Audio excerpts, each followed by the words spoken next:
प्लास्टिकचा निळा ड्रम घरातल्या बाईसाठी अत्यंत महत्त्वाची वस्तू। या ड्रमचा वापर एखादी गृहिणी कशासाठी करते तर पाणी भरून ठेवायसाठी किंवा धान्य किंवा वाण सामान ठेवण्यासाठी आणि घरातील नको असलेल्या वस्तू ठेवण्यासाठी।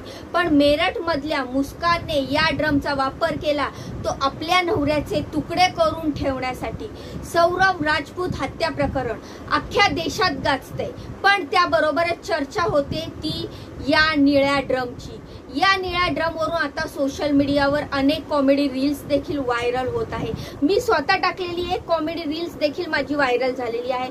हा त्याच्यावर जास्त व्ह्यूज आले नाहीयेत, पण मला ते जेवढे व्ह्यूज आलेत त्या निळ्या ड्रम बद्दल त्यावर मी खूपच सॅटिस्फाईड आहे।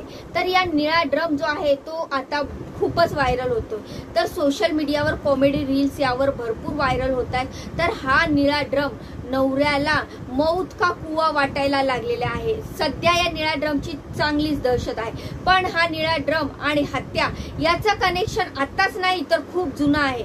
याआधी अशाच एका निळ्या ड्रम मध्ये केरळ हादरलं होतं। हा निळा ड्रम होता एका तलावात तब्बल 1.5 वर्ष, पण जेव्हा त्या ड्रम मधून घाण वास यायला लागला तेव्हा पोलिसांनी तो ड्रम उघडला, तेव्हा त्यात होती असंख्य हाडं, केसांचे पुंजके आणि पैशांचा नोटा। तर ही हाडं कोणाची याचा शोध लागत नव्हता, पण या ड्रम मधल्या 3 स्क्रू मुळे उघडकीस आलं शकुंतला हत्या प्रकरण।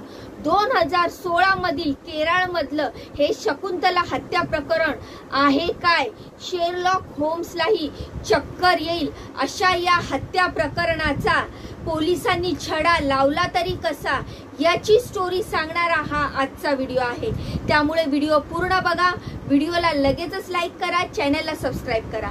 नमस्कार मित्रांनो, मी रीमा माझ्या या यूट्यूब चॅनलवर तुमचं खूप खूप मनापासून स्वागत करते।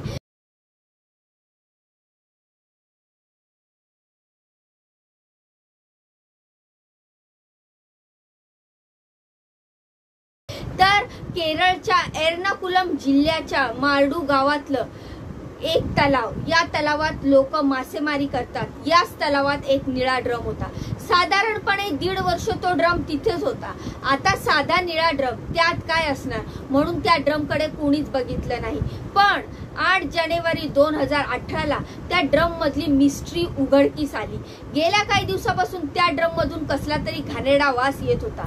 पडून असलेल्या ड्रम मध्ये कचरा गेला असेल म्हणून आधी मच्छीमारांनी दुर्लक्ष केलं, पण त्यानंतर ती दुर्गंधी इतकी वाढली की लोकांना तलावात मासेमारी करणं अवघड झालं।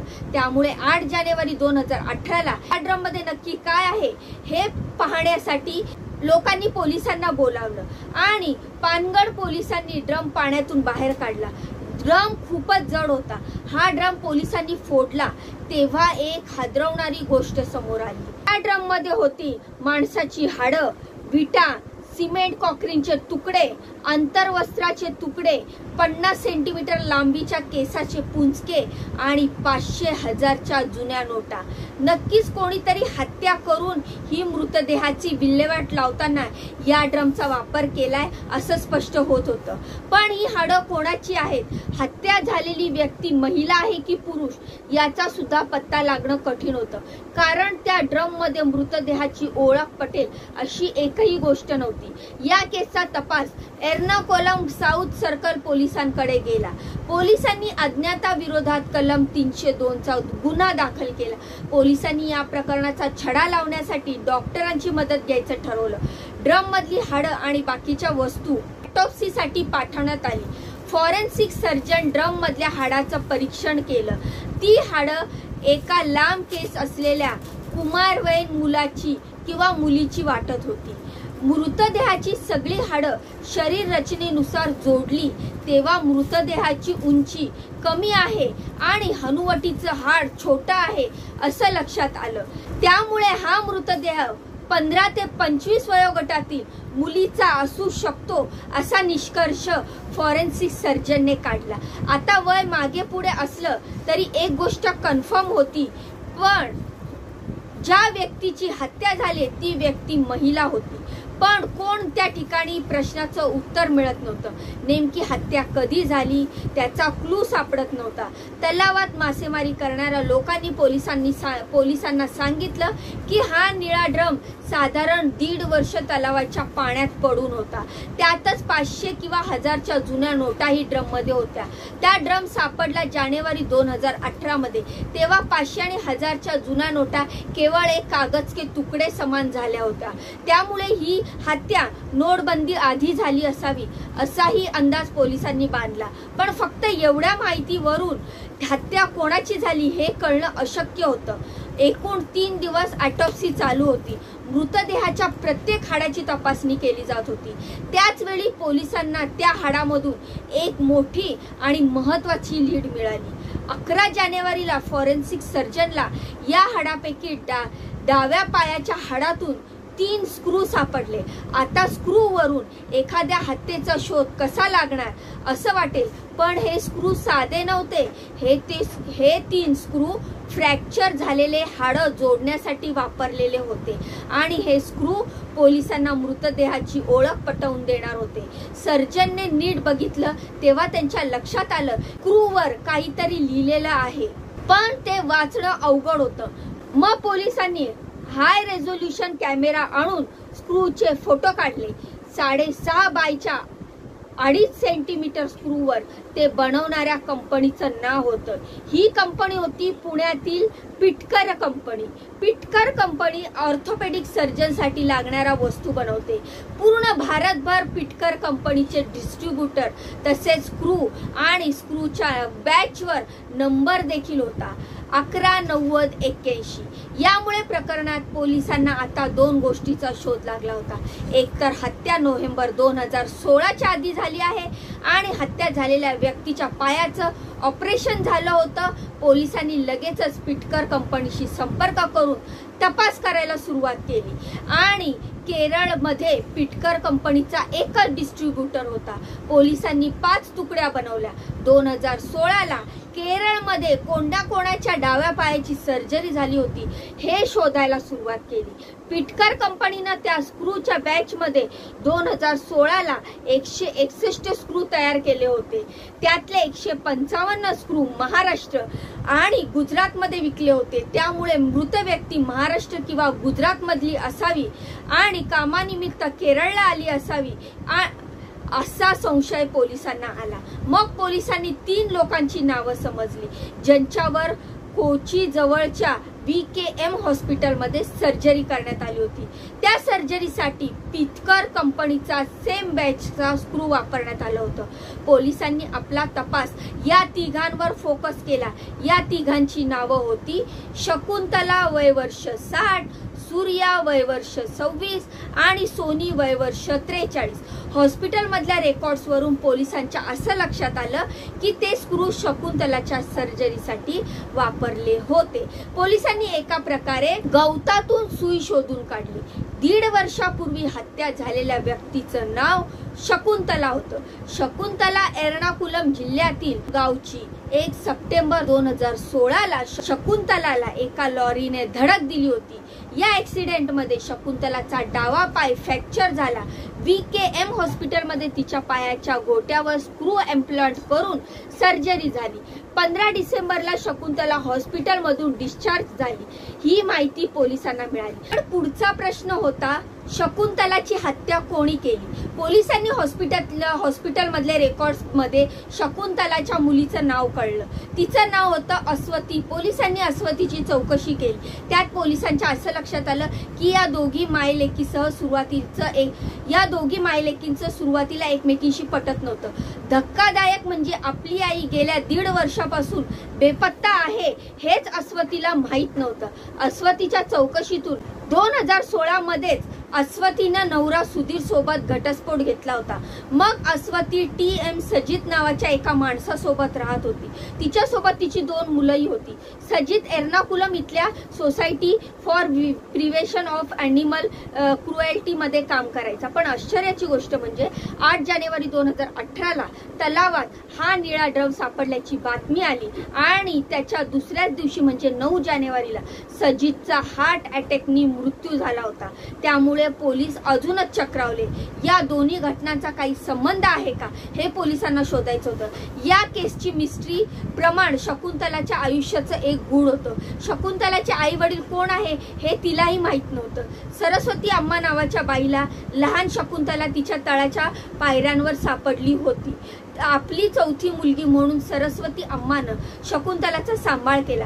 पुढे शकुंतला एका राजकीय कार्यकर्त्याबरोबर लग्न केलं। मग या दोघांना एक मुलगा आणि एक मुलगी झाली। अनूप नावाचा मुलगा आणि अस्वती नावाची मुलगी। अस्वतीचा संसार चांगला चालला असताना एका खुनाच्या खटल्यामध्ये तिच्या नवऱ्याला जन्मठेप झाली।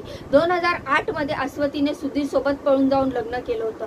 मुलगा अनूप एका रोड ऍक्सिडेंटमुळे खूप दिवसापासून अंथरुणाला खेळला होता। त्यामुळे कंटाळून 2012 मध्ये त्यानं स्वतःला संपवलं। मुलीशी पटत नसल्याने शकुंतला एकटी पडली होती। स्वतःचं पोट भरण्यासाठी आपल्या स्कूटरवरून ती लॉटरीची तिकिटे विकायची। पुढे अस्वतीला मुलं झाली आणि दोघी मायलेकीसह थोडं जमायला लागलं। मग सुधीर सोबत घटस्फोट झाल्यानंतर अस्वती 2016 ला शकुंतला सोबत राहायला लागली। मागचा सगळा राग विसरून शकुंतलानं आपल्या मुलीला आपलंसं केलं।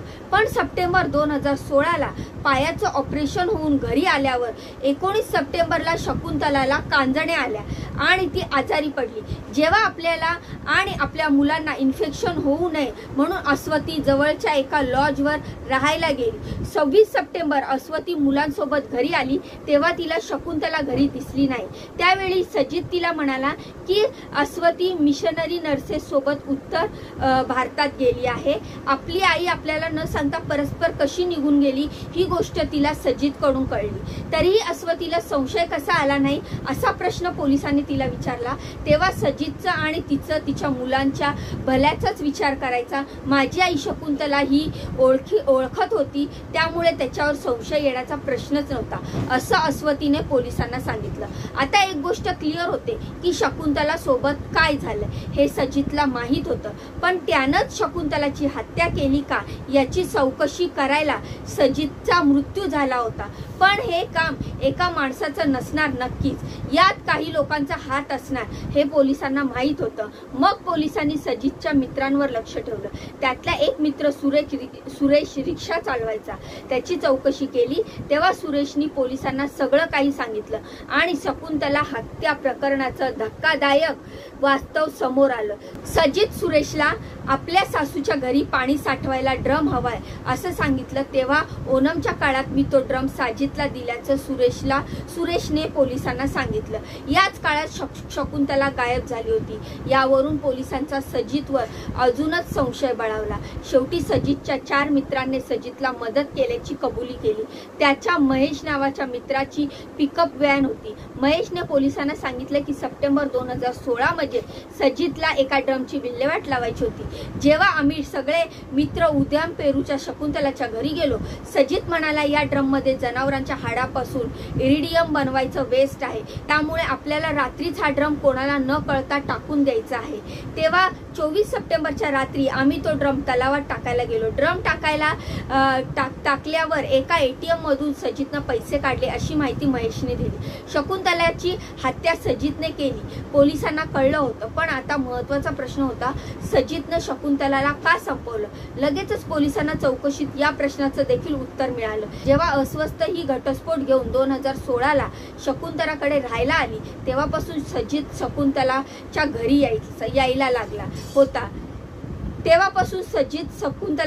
यायला लागला होता। अस्वस्थ आणि सजित नवरा बायको सारखे एकत्र राहत होते। आपल्या मुलीचं दुसरं नवीन आयुष्य सुरू होत आहे त्याची शकुंतलाला आनंद होता। पण काही दिवसांनी शकुंतलाला कळलं की सजितचं आधीच एक लग्न झालंय, त्याला सारिका नावाची बायको आहे। तिथला दम दिला। अस्वस्थाला तिला अस्वस्थाला नाच सोड नाही तर तुझ्या बायकोला सगळं सांगेल याच गोष्टीची सजितला भीती होती। म्हणून 24 सप्टेंबरला सजितने शकुंतलाची हत्या केली असं कारण पुढे आलं। नये। पण काही लोकांच्या म्हणण्यानुसार शकुंतला लॉटरीचे तिकीट विकायची, त्यामुळे तिच्याकडून पैसे लुटण्यासाठी सजितनं शकुंतलाला मारलं असावं, पण तसा पुरावा पोलिसांना सापडला नाहीये। जेव्हा 8 जानेवारी 2018ला हा निळा ड्रम पोलिसांना सापडल्याचं सजितला कळालं, तेव्हा त्याने स्वतःला संपवण्यासाठी कुठलं तरी औषध घेतलं असेल आणि त्यामुळेच 9 जानेवारीला त्याचा हार्ट अटॅकने मृत्यू झाला असावा। कदाचित आपण पकडले जाऊ याची आणि आपली बदनामी होईल या भीतीने त्याने स्वतःला संपवलं असल्याचं अशी थेरी पोलिसांकडून मांडण्यात आली। मग पोलिसांनी सजितची बायको सारिकाची चौकशी केली, तेव्हा तिला नवऱ्याच्या अफेअरबद्दल काहीच माहिती नव्हतं। सजित एकदा तिला शकुंतलाच्या घरी घेऊन गेला होता। ती खूप गरजू स्त्री आहे, तिला मुलांचा सांभाळ करायला थोड्याशा मदतीची गरज आहे असं सजितने सारिकाला सांगितलं होतं। पण आम्हाला मूल नसल्यामुळे अस्वस्थीच्या मुलाला लळा लागला असं मला वाटलं, म्हणून सजितवर संशय आला नाही असं देखील सारिकाने पोलिसांना सांगितलं। लग्नानंतर सजित आणि सारिकाला 8 वर्ष मूल नव्हतं, पण 2017 मध्ये सारिकाला दिवस गेले होते। 9 जानेवारी 2018ला सजितचा मृत्यू झाल्यावर 2 महिन्यांनी तिला डिलिव्हरीसाठी हॉस्पिटलमध्ये ऍडमिट करण्यात आलं। सारिकाने एका मुलीला जन्म दिला।